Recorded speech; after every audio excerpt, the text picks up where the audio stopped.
Hey Northwest Arkansas, Lara here at Sam's Furniture, and today I'm meeting with one of my dear friends, Jenny, who has started a great organization called Hub of Hope. I just wanted to let her share a little bit more of what Hub of Hope is, what they're doing for our community. I know you guys are gonna want to get involved, so here's some more information for you. Jenny, can you tell us about Hub of Hope? Yeah, most definitely. So I'll start by just with our mission statement. So our mission statement is we work to bring healing and opportunities to victims of human trafficking, and we want to provide prevention and education to the community as well. That's awesome. Yeah. So great. I love it. So what are some of the programs and services that you offer, and a little more detail about the people that you serve? Right. So I think that a lot of people hear the term human trafficking and they get something in their mind. And we really like to kind of debunk some of the myths that are wrapped around trafficking. Yes. There doesn't have to be a border involved. It does happen globally, but it does happen right here in the United States and right here in our own community of Northwest Arkansas. And so the definition of trafficking is it's the commercial trade of human beings for profit. So it means the exchange to use somebody for sex or labor, and in return, that person who sells them gets something of value. That could be money or drugs, anything of value, even a place to stay or food.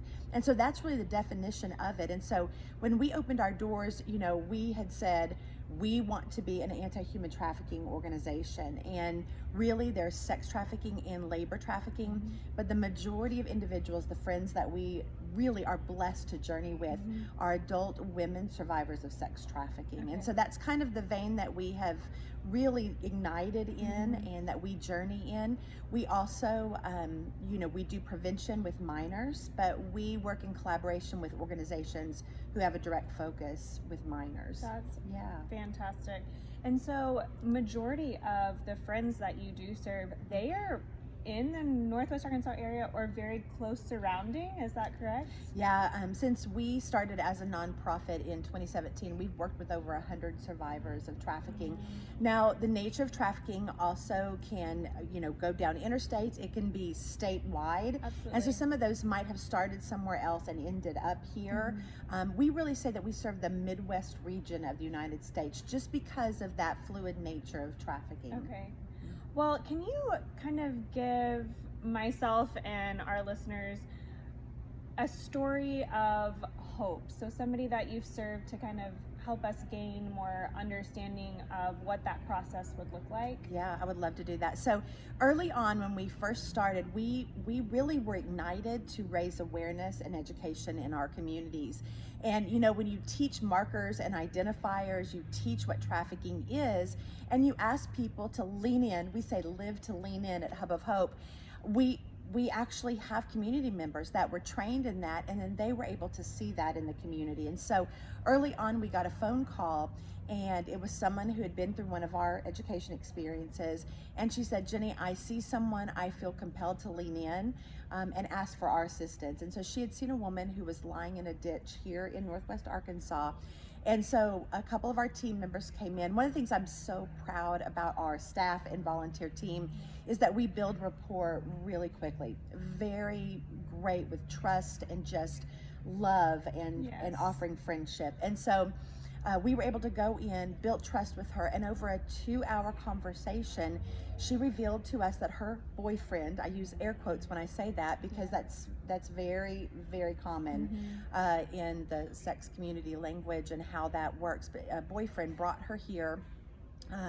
He was actually keeping her at a local laundromat, and he would call Johns or buyers to come pick her up, use her, bring her back. And so she was trapped in this cycle and couldn't get away. And so one day he disappeared, and she assumed maybe he did get arrested because there was also some drugs involved, which is very common.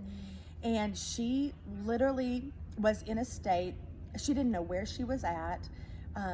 and she was under so much trauma. I mean, I don't know about you, but I might lie down in a ditch as well. Oh, and just absolutely. she had no resources whatsoever. Absolutely. And so we just said, what is it that you want the most? Let us help you. What is something we can do immediately? And she said, I just want to go home to my mom. And she was an adult, but she depended on her mom because she had some boundaries that didn't allow her to really live on her own. And so we said, well, let's get you somewhere safe, some food and some clothes. Yeah. We were able to get all of those things from our beautiful community collaborative partners. And so she stayed in a safe place that night. We were able to see and be with her through the evening. And the next day we were able, through our safe transport team, to get her 2 days. Wow. It took 2 days to get her back to her mama as requested. And then we were able to continue to lean in and have conversations. And so she had some things to take care of when she got back home, but started her restorative, journey, and just that journey for healing. And so that's just one sample and one example. But some of the other hopeful stories is we've journeyed with women from a time of crisis, maybe it's incarceration, and now they are living on their own in their own apartments. Women that have been reunified with their children, they're going to college, and they're continuing that restorative journey to heal from the trauma that they've experienced. Yes. They've been commodified, and it's a whole different healing journey for them. But so many reasons to sink into hope. We all, no matter what the story is from the beginning, we sink into hope because we envision what it can be for them. Absolutely. Restored and whole and healed. That's so compelling, and I love that you continue that journey with them. It's not, oh, okay, we're gonna find a way to provide all the services that you need and then set you up, all right, see you later. Like, you continue to live life with them and go through the day-to-day, because there's always going to be that backlash of it. And so that's just a beautiful thing that you guys do. Thank you. It's really important. I mean, a lot of times it is those immediate needs right at the beginning. And we have lots of different teams in our victim services teams. We also have a prevention and awareness team set. But in that victim services team, a lot of times when someone calls our helpline and our victim response team goes in, we do assessment. We ask, what are the first 3 things that we can help you with? Usually it's safe shelter, something to eat, and then they want to meet with someone. They're immediately talking about counseling and ways to not think about this anymore. And so we start there, but then we build, what is your own individual personal plan for success? Yes. And so we start setting short-term and long-term goals and meeting with them and just being an advocate, a friend to them on that journey. We provide survivor support group, an opportunity for them to come together with other people with lived experiences. And so, it's not about just meeting those immediate needs and then see you later. It's a journey with them. And we are so blessed that they choose that. Nothing is ever forced because they've lived under that type of exploitation. Absolutely. We offer this to you if this is something that you would like. And so right now we actually are walking actively with 53 clients now. Oh man, that's incredible. And your staff, I mean, you have a smaller staff, but you have so many volunteers and the community partners of the other organizations that you work with. What if people wanted to get involved in that capacity? How could they do that? Yeah, there are so many ways.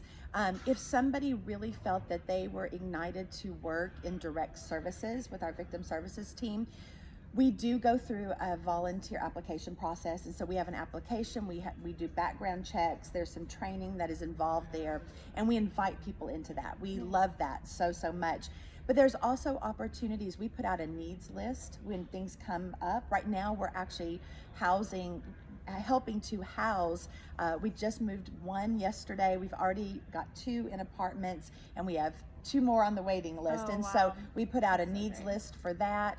And then we ask people, use your talents and your skills. And so we have women that make blankets for us, because every time we meet with a friend, we want to give them a gift of something. And so we have people that stock our freezer at our Hub Transition Center with soups, frozen soups that we can heat up. And so using your creativity and your talents and your skill set, we invite that in. And just opportunities also, I mean, of course, we are completely, funded by our community and some smaller grants right now, and kind of looking at what that looks like.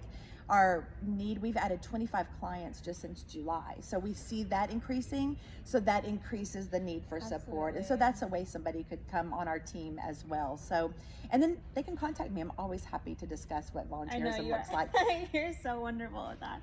And my answer was probably supposed to be really short, and Lara's going, that's so great. I love I get so it. passionate, Lara. You know that. Well, so what if somebody's on the other side? What if there's a friend out there that's watching who may need your services, or someone knows someone who may possibly need your services? How would they go about contacting you? Or if it's somebody who knows of somebody that needs your services, is there a way to approach that? I mean, do you have guidance on maybe how to approach that conversation to extend the help? Yeah, most definitely. And I would say that if you were there watching right now, if at all you feel like you're in the presence of a potential victim of trafficking, or you yourself may have had a lived experience, we invite you in to a conversation to try to understand that a little better and to get the resources that you need or that you need for somebody else. And the way that you can do that is we manage a helpline. And so people can visit our website at hubofhope.org. That's probably the easiest way for contact. And you can see our helpline on there. So you can call that helpline. We're also very honored to be, we are connected and partner with the National Human Trafficking Hotline.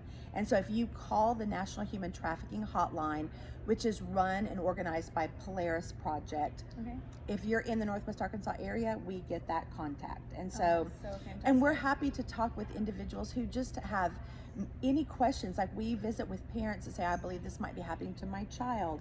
We get people that call that say, I believe this is happening to me. We get real crisis calls also, where it is something that, you know, somebody needs assistance right at that very moment because they're in an unsafe place. So we're open to phone calls from wherever, and you can text to that number. I love that. That's amazing. Well, thank you guys so much for watching. And Jenny, thank you so much just for your heart for these friends, and how you just have pursued and continue to grow Hub of Hope so that you can serve more individuals. So just really appreciate you for that. You do not want to finish the conversation here. If you want more information, please, please, please reach out to Jenny. She and I had an over hour-long conversation just the other day to talk about the growth of Hub of Hope and, you know, the direction that they're going in. And I know you're going to want to get involved, hear more about it. So please reach out. Even if you just reach out to encourage, please do that.